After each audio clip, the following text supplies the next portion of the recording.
Hey there, welcome to the Uplift. We've got a great show for you today. Great cast of characters as well, as always. A man who left behind journals in a coffee shop, and he did it on purpose. What's behind those diaries we'll explain. Also, a U.S. mail delivery driver who was overcome with emotion after a stranger stopped her on the street.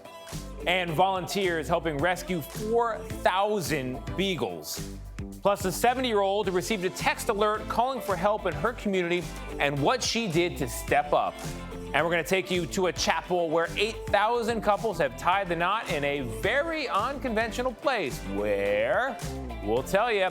Plus, meet the owner of a unique coffee shop in Pennsylvania. What makes it so special? We're going to explain all that, plus the heartwarming videos, the ones you gotta see. You're watching The Uplift.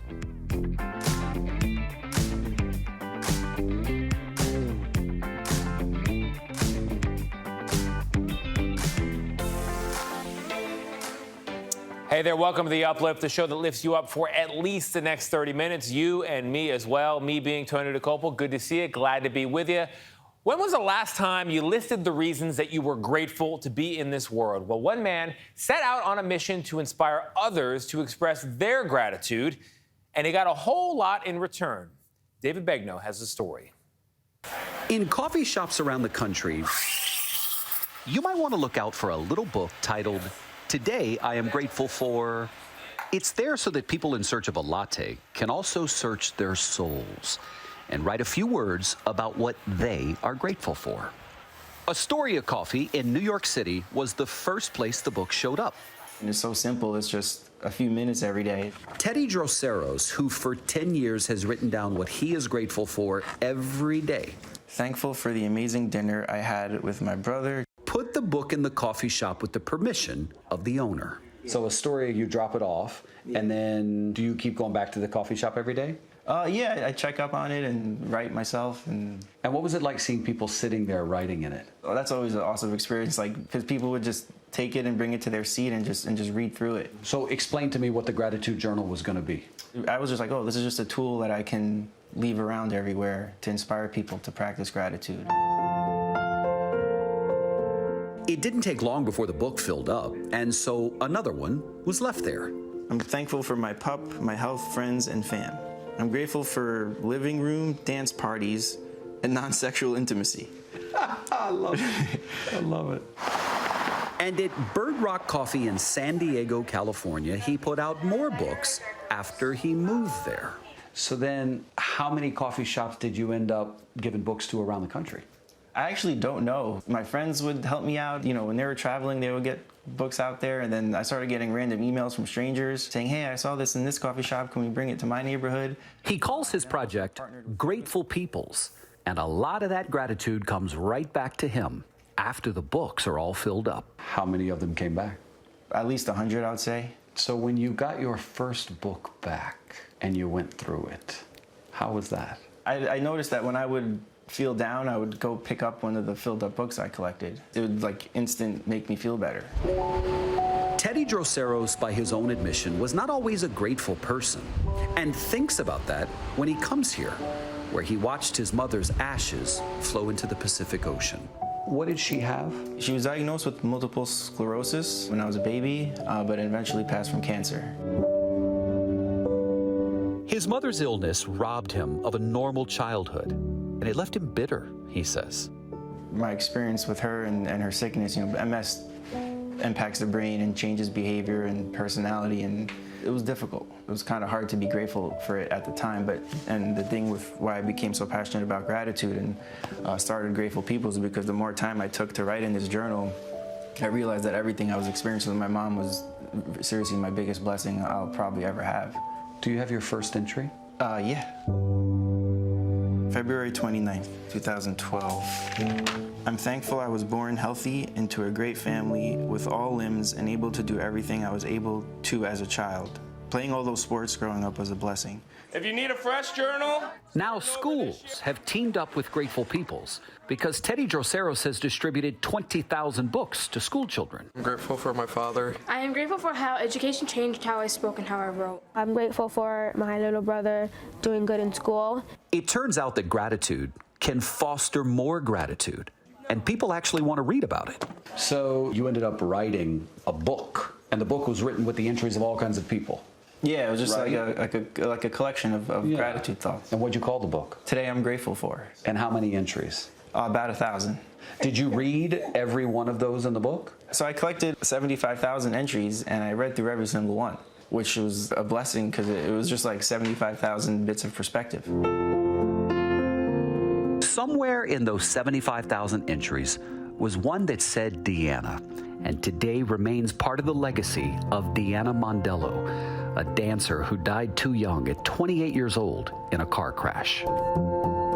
When someone passes, you want to collect everything and every memory and everything that they touched and wrote. Jen Freeman, a fellow dancer, was among the people who knew that a gratitude book at that Astoria coffee shop held a link to her friend Deanna. So I went to the coffee shop and I asked who was responsible for these journals, and they put me in touch with Teddy. Did Deanna seem to you to be a person of gratitude? Yes, and that is what is really beautiful and sort of serendipitous about this whole connection coming together. Hearing about Deanna was sort of a catalyst for him to actually embark on this journey of creating this book. It makes so much sense to me because that was the way she lived her life. Like, she always was expressing her gratitude. And Teddy's own mother, just before she died, wrote on July 11th, 2019. She wrote, "I'm grateful to be alive." Just knowing where my mom was when she wrote that, the fact that she was able to just think and feel that way is special to me, and that's why I love this journal, and I'll have it with me forever. I got a piece of my mom here. It's been 5 years since Teddy Droseros first left that gratitude book at that New York City coffee shop. He's still writing in them, a new one these days, and more often than not, about his mother. The more you lose, the more I gain. As your illness took away the simple things, it made me realize how lucky I am to have them. I'm not sure I'd understand how lucky I am to tie my own shoes if I didn't have to tie yours when you couldn't do it anymore. But gratitude taught me it only makes sense to love something I can't change. It's the inspiration behind everything I do. I just had a big aha moment. Gratitude taught me to love something I cannot change. Yeah, that's what gratitude does. It allows you to shift your perspective of what already is. Like, I can't change that my mom was sick, but I can look at it as a blessing, or I can look at it as something dark. But my relationship with her is the best it's ever been. It really is. Even though she's long gone, it continues? Yeah, oh, for sure. I'm more connected to her now than I ever was. That's a pretty story there. And if that book were in front of you, it's worth asking yourself today, what would you write in it? All right, we're going to move on to our next story. It takes us to a cafe outside of Philadelphia, and it's located, in fact, inside a record store, and that is not the only thing that makes it unique. Caitlin O'Kane has our story. Bringing someone a cup of coffee is a simple act that can show them just how much you care. Jacob McFarland loved bringing his dad coffee before he went to work at his record store. For Jacob, it was an act of kindness and a passion. It makes me feel very, very happy. It really does. I'm telling you the truth. It totally does. He's telling you the truth. Jacob is his father's biggest fan, and my husband loves coffee. So everything that my husband loves, Jacob loves. I didn't know, though, that Jacob was immersing himself in all types of research about the proper beans to use, the different coffee blends, the best water, the water temperature, the technology of the whole thing. I didn't know any of that. And the milk. I'm sorry, the milk. Jacob, who has autism and ADHD, became known as Barista Jake around the house. Jake's mom, Angela, says that nickname became known around their community in Norristown, Pennsylvania. When the pandemic happened and our lives all came to a screeching halt, the record store wasn't open. Jacob couldn't go to school. He craves routine, and he didn't have a routine anymore because of the pandemic. So we decided to do a curbside coffee cart outside of our store. What that turned into was an overwhelming community appreciation of Jacob. and knowing that he was living his dream of being Barista Jake. Running the cart not only brought people together over coffee during the pandemic, it brought Jacob joy. The cart eventually moved inside the record store, and the coffee closet with Barista Jake expanded. I got to make the hot coffee. We watched a video, learn how to do iced coffee, and then we got our license to start serving food. So we do breakfast stuff. It just has been a whirlwind ever since. The person that Jacob is now, the fact that you asked the question and he jumped right in with the answer, that never would have happened 2 years ago. And now, Jake's business employs other young people with disabilities. We just want this to be a safe place for these people to come in, feel of service and of value, learn some vocational skills. I also help them with resume design and preparation. We'll do mock interviews. We're eventually going to have a little storage facility where they can get interview attire so that these kids can get ready to go out and interview and put their best foot forward. And for Jacob, his role as head barista has been life-changing. While he had people that he was in school with, he's never had a sleepover. He's never gone on vacation with a friend. He's never brought a friend on vacation. He didn't have sort of some of those experiences. And now, you know, when I hear him having very organic, casual conversations with his coworkers, and, you know, they're high-fiving and, hey, good to see you, buddy. I can't tell you what that does to me, because I never thought that he would have that. And he is really, he's making his way. The coffee closet isn't just a family business. It's a welcoming place for all, and a legacy for Jacob. I think he feels like he has a purpose, and he gets really excited to come to work, and he will see certain people, he knows their car, and he'll start making their coffee before they've even come out, you know, walked in the door. He's found the social side of himself.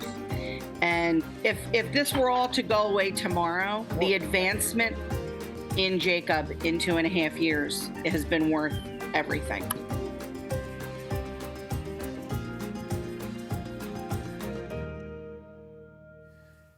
Jacob loves his coffee, according to the T-shirt. I think people love Jacob's coffee as well. He's more than just Barista Jake. He's head barista. Quite a title. Looks like pretty good stuff. All right, coming up, meet the fleet of volunteers and workers helping to rescue thousands of beagles who had an unfair start to life. Plus, our heartwarming videos, including this one. What brought this postal worker to tears? Find out after the break.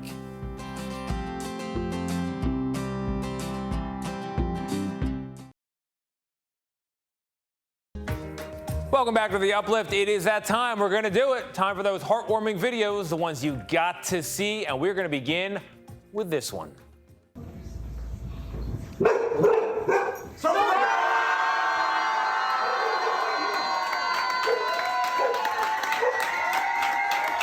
That is dad named Gallo getting a big surprise on birthday number 60. His daughter told us here at the Uplift that he is the youngest of 10 siblings.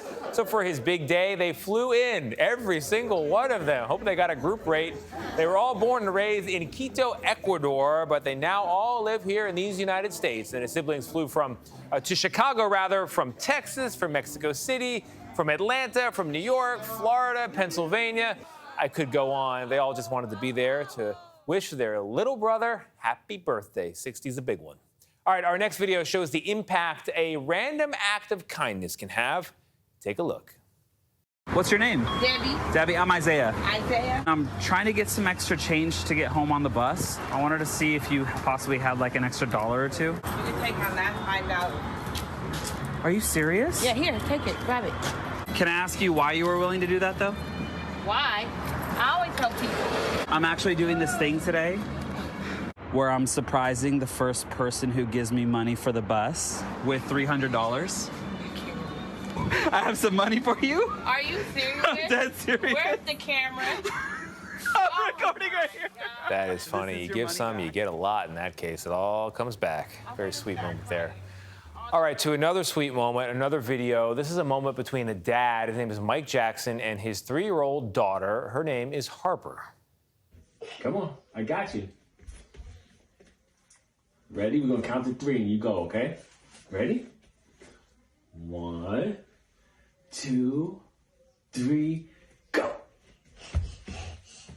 Go! Go! Go! I got you.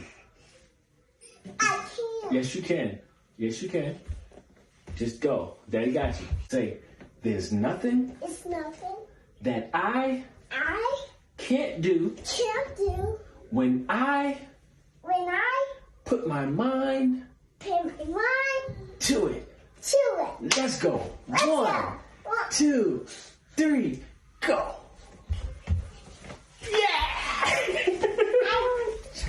It's a high-pressure catch, but Dad does it. That's some great father in there. Well done, Mr. Jackson. All right. Thousands of dogs in our next story got a devastating start to life, but they're getting a new lease on that life. Where they started and where they're going next. That story's coming up. Plus, a 70-year-old who answered the call to help her community. What old job did she come back to? We'll tell you. Stay with us. When thousands of dogs in a dire situation needed rescuing, the helpers turned out in droves. Here's Manuel Bojorquez with the story. Here we go. They arrive here nervous, sometimes sick, often hungry, and always into new experiences. Having their feet on the grass for the first time ever. The first time ever? The first time ever. These dogs have not touched a surface that hasn't been rubber since they were born. You're seeing them getting to run and hop. They've never done that before. Sue Bell is executive director of Homeward Trails Adoption Center in Fairfax Station, Virginia. A code tattooed inside the dog's ears, a sad reminder of their recent past. The puppies that were born, they would stay till a certain age and then be put in plastic crates and sent either by truck or by airplane to research facilities where they would then spend their life in a cage undergoing any number of medical or scientific research projects. But the research company breeding them shut this operation down. Now, an army of workers and volunteers is helping the Humane Society move the dogs to shelters across the country. 4,000 beagles. As they arrive at Sue Bell's adoption center, so did the dog lovers like Andrea Justice. We don't need more dogs, you know, we have 2, but we have plenty of room in our hearts and our house. Another new experience, being part of a loving home.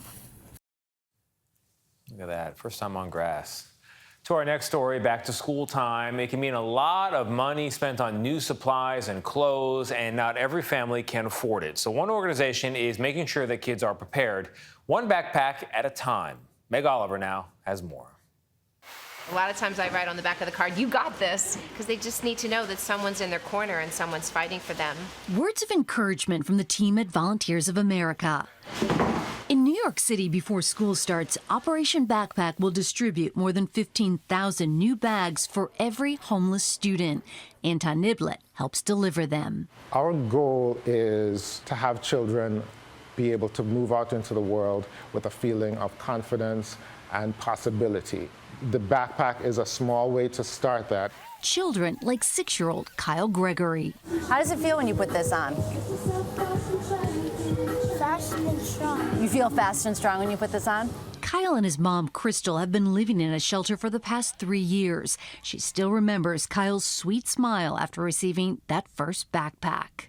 It was heartwarming. I actually cried a little bit because who would have never thought us in the predicament that we are, that we actually receive something from someone, you know what I'm saying, and caring about my child. So it really meant a lot. An act of kindness trying to break the cycle of poverty, one superhero backpack at a time. Oh, it's a nice piece. That backpack means a lot. Coming up, the woman returning to a job she had at 15 because she wants to help her community. What job is it? We will tell you. Plus, we're going to go to a chapel that has held thousands of weddings despite its unusual location. Do we have a guess? We'll tell you who's right after the break.